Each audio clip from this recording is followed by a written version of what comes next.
Hey everybody, Alone from MedcoVet here, and this video is part of a series of videos where we help pet owners get the most out of treating their pets at home. And today what we're going to do is we're going to take a deeper dive into one of the many products that are available online, whether through Amazon or their own website. This one is called the Helio Pet, and it's actually one of the better devices available on the market. As with all devices, the Helio Pet has pros and cons. And what I'd like to do is bring the camera around to the side and just point out some of the little things about the device that make it both good and bad, and so that a pet owner can make an informed decision about whether the device will work for them and their pet. Great, let's get started. Okay, so let's do a deeper dive into the Helio Pet. So at first glance, this is a well-designed device.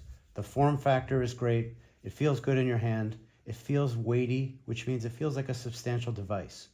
We also tested the parameters, the power and the wavelengths that are coming out of the device, and they're well within the guidelines of the World Association of Laser Therapy.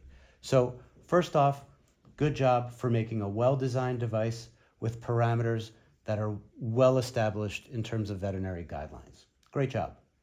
I want to point out two things that caught my eye, or two cons to the device.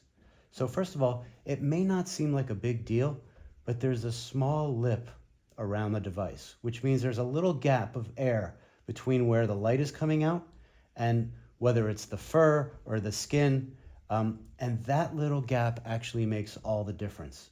It turns out about 80% of the light, if there isn't contact, about 80% of the light is lost in the fur. So what HelioPet is doing is taking some great parameters and then losing those parameters in the fur by not having contact between the light and the skin or going through the fur. So that's the first design flaw that I saw. Now, the second flaw is actually not with the design of the device. Now remember, the HelioPet is designed to have therapeutic outcomes. It's a medical device. And what accompanies the device is very, very little guidance as to how to do the job. There's 2 or 3 sentences about when you would use the low, medium, and high settings, but there's not enough information about how to treat different conditions, what to do, what to look for. So basically the pet owner is left on their own and they have to become the doctor.